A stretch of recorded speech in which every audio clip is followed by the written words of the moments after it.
কল্পনা করুন আপনি প্রায় 4 বছর ধরে একটি যুদ্ধে লাখ লাখ ডলার ঢেলে দিচ্ছেন, কিন্তু যখন যুদ্ধ থামানোর সময় আসলো তখন আপনাকে রুমে ঢুকতে দেওয়া হলো না, দারোয়ানের মতো দরজার বাইরে দাঁড় করিয়ে রাখা হলো। ঠিক সেই দারোয়ানের মতো অবস্থা এখন ইউরোপের।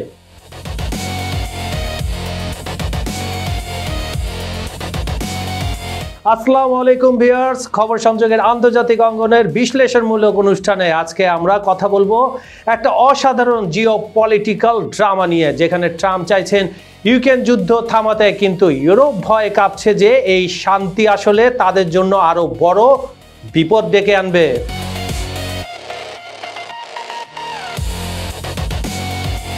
আপনি পৃথিবীর কোন প্রান্ত থেকে এই অনুষ্ঠান দেখছেন কমেন্টে জানাতে ভুলবেন না। আর হ্যাঁ, একটি অনুরোধ, ভিডিওটি শেষ পর্যন্ত দেখে লাইক কমেন্ট করে সঙ্গে থাকুন। চলুন শুরু করা যাক। ট্রাম্পের ইউক্রেন শান্তি পরিকল্পনায় কেন ইউরোপ ভয় পাচ্ছে। গল্পটা শুরু হয় ফ্লোরিডায়। ট্রাম্প আর জেলেনস্কি বসে আছেন এক টেবিলে, কিন্তু লক্ষ্য করেছেন সেখানে কোনো ইউরোপীয় নেতা নেই। আর এই সপ্তাহে যখন আমেরিকার বিশেষ দূত স্টিভ উইটকফ পুতিনের সাথে মস্কোয় বসতে যাচ্ছে, তখনও ইউরোপ থাকবে সেই দরজার বাইরে, দূর থেকে শুধু দেখবে। এখন প্রশ্ন হলো যে ইউরোপ প্রায় 4 বছরে 180 বিলিয়ন ইউরো ঢেলেছে ইউক্রেনে, তাদের কেন মূল আলোচনায় জায়গা হচ্ছে না, আর এতে তাদের এত ভয় কেন? ইউরোপিয়ানদের প্রথম ভয় হচ্ছে কুৎসিত চুক্তি। জিওপলিটিক্সের বিশেষজ্ঞরা বলছেন ইউরোপ এখন বুঝছে একটা বাজে চুক্তি এড়ানো যাবে না। মানে কি? মানে হচ্ছে ট্রাম্প হয়তো যুদ্ধ থামাবেন, কিন্তু সেই চুক্তিতে রাশিয়াকে দুর্বল করা হবে না, বরং উল্টোটা হতে পারে। দ্বিতীয় ভয়, রাশিয়া আরো শক্তিশালী হবে। এখন যা আলোচনা চলছে, রাশিয়া দখলকৃত ইউক্রেনীয় ভূখণ্ড রেখেই দেবে, এমনকি ডানবাসের বাকি অংশ নিতে পারে। সবচেয়ে বড় প্রশ্ন হলো আমেরিকার কর্মকর্তারা রাশিয়ার সাথে বড় ব্যবসায়িক সুযোগের কথা বলছেন, মানে অর্থনৈতিক নিষেধাজ্ঞা উঠে যাবে। ইউএর পররাষ্ট্রপ্রধান কাইয়া কালাস সরাসরি বলেছেন যদি রাশিয়ার সেনাবাহিনী এত বড় থাকে তারা আবারও যুদ্ধ করতে চাইবে। ঠিক এই জায়গায় ইউরোপিয়ানদের ভয়। তৃতীয় ভয়টা হচ্ছে ন্যাটোর ভবিষ্যৎ। জার্মান পররাষ্ট্রমন্ত্রী একটা বোমা ফাটিয়েছেন। তাদের গোয়েন্দারা বলছে 2029 সালের আগেই রাশিয়া ন্যাটোর বিরুদ্ধে যুদ্ধের পথ খোলা রাখতে পারে। আর শুনুন, আমেরিকার নতুন পররাষ্ট্রমন্ত্রী মার্কো রুবিও এই সপ্তাহে কিন্তু ব্রাসেলসের ন্যাটো বৈঠকে যোগ দিচ্ছেন না। এটা কি সিগন্যাল দিচ্ছে? বুঝতে পারছেন আপনি কিছু? কমেন্টে জানান। আসল কথা, ইউরোপ এখন 3 জায়গায় আতঙ্কিত। নাম্বার 1, কুৎসিত চুক্তি এড়ানো যাবে না। নাম্বার 2, রাশিয়া আরো শক্তিশালী হয়ে ফিরবে। এবং নাম্বার 3, ন্যাটোর ভবিষ্যৎ অনিশ্চিত। এখন আসল প্রশ্ন, ইউরোপ এত দুর্বল কেন? দেখুন বন্ধুরা, এটা একটা ক্লাসিক্যাল হার্ডওয়্যার বনাম সফট পাওয়ার ইস্যু। ইউরোপের কাছে আছে 180 বিলিয়ন ইউরো দেওয়ার ক্ষমতা, তাদের টাকা আছে, মেনে নিলাম। রাশিয়ার বিপুল সম্পদ আটকানোর ক্ষমতা, অর্থনৈতিক অস্ত্র আছে, নৈতিক উচ্চভূমি যেটা বলে মোরাল হাই গ্রাউন্ড আছে তাদের। কিন্তু যেটা নেই সেটা হলো সামরিক শক্তি। জার্মান মার্শাল ফান্ডের বিশ্লেষক ক্লাউডিয়া মেজর একদম পয়েন্ট আউট করেছেন এই বিষয়ে। তিনি বলেছেন বিগত বছরগুলোতে সামরিক ক্ষমতায় বিনিয়োগ না করার জন্য আজ ইউরোপকে মূল্য দিতে হচ্ছে। তাদের হাতে ট্রাম্পের ভাষার কোনো কার্ড নেই। ফ্রান্স আর ব্রিটেন মিলে রিঅ্যাসুরেন্স ফোর্স বানানোর চেষ্টা করছে, কিন্তু সেটাও আমেরিকান সাপোর্ট ছাড়া কাজ করবে না।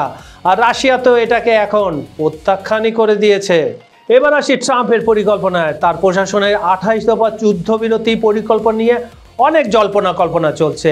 পরে অবশ্যই এটা কয়েকবার রিফাইন হওয়ার পর 22 দফায় দাঁড়িয়েছে। এরপরও হতে পারে, কিন্তু আর এর কিছু পয়েন্ট ইউক্রেন আর ইউরোপ ঠেকাতে পেরেছে, যেগুলো পুরোপুরি রাশিয়াপন্থী ছিল। কিন্তু চূড়ান্ত চুক্তিতে রাশিয়া কি পাবে সেটাই এখন বড় প্রশ্ন। এখানে একটা ইন্টারেস্টিং জিনিস লক্ষ্য করে দেখুন। ট্রাম্প চিন্তা করছেন আমেরিকার স্বার্থ নিয়ে, দীর্ঘস্থায়ী যুদ্ধ থেকে বের হওয়া, রাশিয়ার সাথে সম্পর্ক স্বাভাবিক করা, চীনের বিরুদ্ধে ফোকাস করা। ইউরোপ চিন্তা করছে, আর এদিকে ইউরোপ কি চিন্তা করছে? তারা চিন্তা করছে তাদের নিরাপত্তা নিয়ে, রাশিয়াকে দুর্বল রাখা, ভবিষ্যতে আক্রমণ ঠেকানো, ইউক্রেনকে সুরক্ষা দেওয়া। আর দেখছেন দুপক্ষের স্বার্থ এক জায়গায় কিন্তু নেই। ট্রাম্প একদিকে, ইউরোপ একদিকে। এখন যেভাবে আলোচনা এগোচ্ছে তাতে মনে হচ্ছে চুক্তিতে থাকতে পারে নাম্বার 1, সীমান্ত হিমায়িত করা, মানে রাশিয়া যা দখল করেছে তা তাদের কাছেই থাকবে, অন্তত আপাতত। নাম্বার 2, ইউক্রেনের ন্যাটো সদস্যপদ একেবারে স্থগিত, এটা পুতিনের মূল দাবিগুলোর মধ্যে একটি ছিল। নাম্বার 3, অর্থনৈতিক নিষেধাজ্ঞা শিথিল, রাশিয়া আবার বৈশ্বিক বাণিজ্যে ফিরবে। নাম্বার 4, নিরাপত্তা গ্যারান্টি, কিন্তু কে দেবে, আমেরিকা নাকি ইউরোপ? এই পয়েন্টগুলো দেখে মনে হচ্ছে না যে রাশিয়া কিছু হারাচ্ছে, তাই না? বরং তারা প্রায় 4 বছরের যুদ্ধ করে যা চেয়েছিল তার অনেকটাই পেয়ে যাচ্ছে। আর ইউরোপ কি পাচ্ছে? তারা পাচ্ছে এক অনিশ্চিত ভবিষ্যৎ, যেখানে একটা শক্তিশালী ক্ষুব্ধ রাশিয়া তাদের সীমান্তে বসে আছে। এখানে একটা ইতিহাসের পাঠ নেওয়া যাক। 1938, মানে ইতিহাসে একটু ফিরে যায়। 1938 সালের মিউনিখ চুক্তির কথা মনে আছে আপনাদের? না মনে থাকলে একটু গুগল করে দেখুন। যেখানে ব্রিটেন আর ফ্রান্স ভেবেছিল চেকোস্লোভাকিয়ার একটি অংশ হিটলারকে দিয়ে দিলে শান্তি আসবে। আমরা জানি কি হয়েছিল তারপর। এখন আমি বলছি না যে এই পরিস্থিতি এরকম, কিন্তু ইউরোপ নেতারা ঠিক এই তুলনাটাই করছেন। তাদের ভয় নীতি আবার ফেল করবে, এবং এখানে পুরো বিষয়টা জটিল হয়ে যায়। কারণ শান্তি কি খারাপ? না, কিন্তু যদি সেই শান্তি পরবর্তীতে আরো বড় যুদ্ধের বীজ বপন করে, তাহলে উত্তরটা আপনারাই দিন।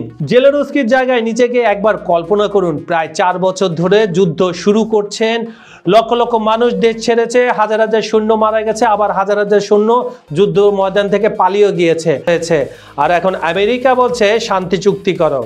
হ্যাঁ, তোমরা কিছু ভূখণ্ড রাশিয়ার হাত থেকে যাবে, হ্যাঁ ন্যাটোর সদস্যপদ পাবে না, কিন্তু যুদ্ধ তো থামবে। এভাবে আমেরিকা তাদের বোঝাচ্ছে। এটা কি আসলে গ্রহণযোগ্য ইউক্রেনের জন্য? এটা কি জাস্টিস? এটা কি দীর্ঘমেয়াদী শান্তির পথ? কঠিন প্রশ্ন, তাই না? এখন প্রশ্ন, কোনো উপায় আছে কি? ইউরোপের কি করতে পারে? নাম্বার 1, দ্রুত সামরিক ক্ষমতা বাড়ানো, তবে এটা সময় সাপেক্ষ, অনেক দেরি হবে। নাম্বার 2, আমেরিকার সাথে কৌশলী আলোচনা, কিন্তু দর কষাকষির ক্ষমতা একেবারেই কম। নাম্বার 3, রাশিয়ার আটকানো সম্পদ ব্যবহার করা, তবে ঐক্যমত্যের দরকার, যেটা এখনো পর্যন্ত এই 32টা দেশের মধ্যে হয়নি, ন্যাটোর মধ্যে হয়নি। আর সেরা সম্ভাব্য চুক্তি, শক্তিশালী নিরাপত্তা guarantee, America plus Europe plus NATO. এরপরে হতে পারে ইউক্রেন পুনর্গঠনে বিশাল বিনিয়োগ। তারপর রাশিয়ার ওপর শর্ত সাপেক্ষে নিষেধাজ্ঞা তুলে নেওয়া।